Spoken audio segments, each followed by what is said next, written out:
2 বাটি ময়দা নিলাম, 500 গ্রামের মতো ময়দা আছে।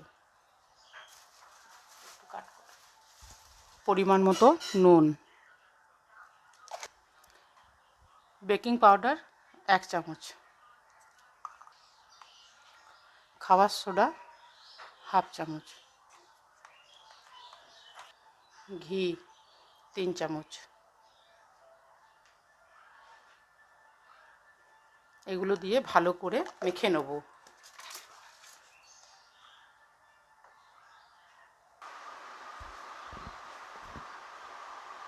এমনভাবে ময়নটা দিতে হবে দেখুন এরকমভাবে যেন মুঠো হয়।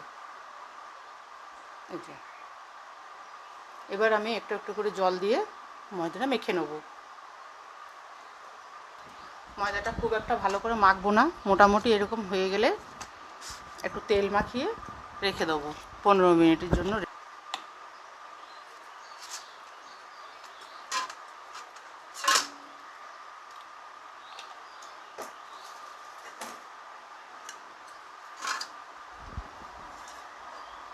এবারে চিনির শিরাটা করে নেব। 2 বাটি চিনি দিচ্ছি,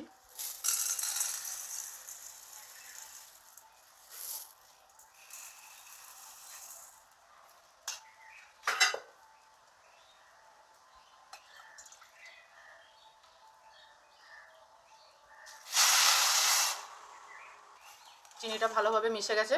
এবার একটু ফুড কালার দেবো,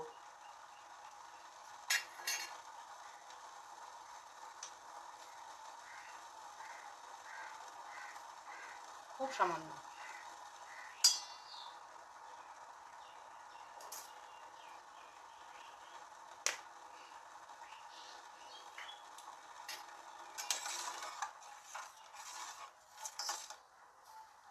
খুব একটা ঘন করব না, এক তার বেরোনোর মতো। আবার আগে আগে নামিয়ে দেবো।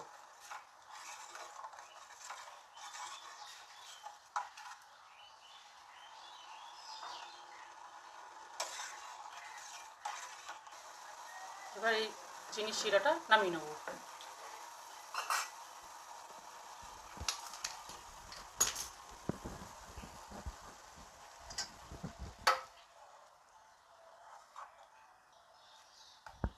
পনেরো মিনিট পর ডোটাকে নিয়ে এসেছি, এটাকে ঠিকঠাকভাবে বেলে নেব। এবারে একটা একটা করে দিয়ে দেবো, কিন্তু কড়াইয়ের তেলটা খুব একটা গরম হবে না।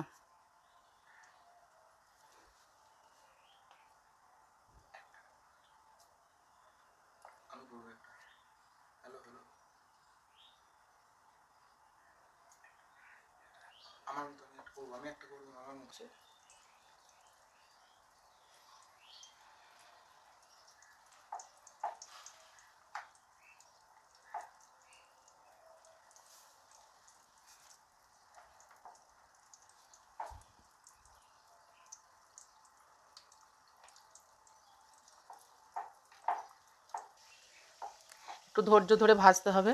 দেখো তেলে দেওয়ার মধ্যেই কীরকম ফুলে উঠেছে, আঁচটা খুবই কম থাকবে। এরপর আস্তে আস্তে উল্টিয়ে নেবো একটু একটু করে, কিন্তু অনেক ধৈর্য ধরে ভাজতে হবে। লাল লাল করে ভাজা হয়ে গেছে, এবারে তুলে চিনির শিরাতে দিয়ে দেবো। ভালো করে চিনির শিরার মধ্যে ডুবিয়ে রাখতে হবে কিছুক্ষণ, যাতে চিনির শিরাটা টেনে নেয় ভেতর অবধি। এরকম করে দিয়ে ওলট পালট করে দিতে হবে। তারপর কিছুক্ষণ পর চিনির শিরাটা ঢুকলে দেখাচ্ছি।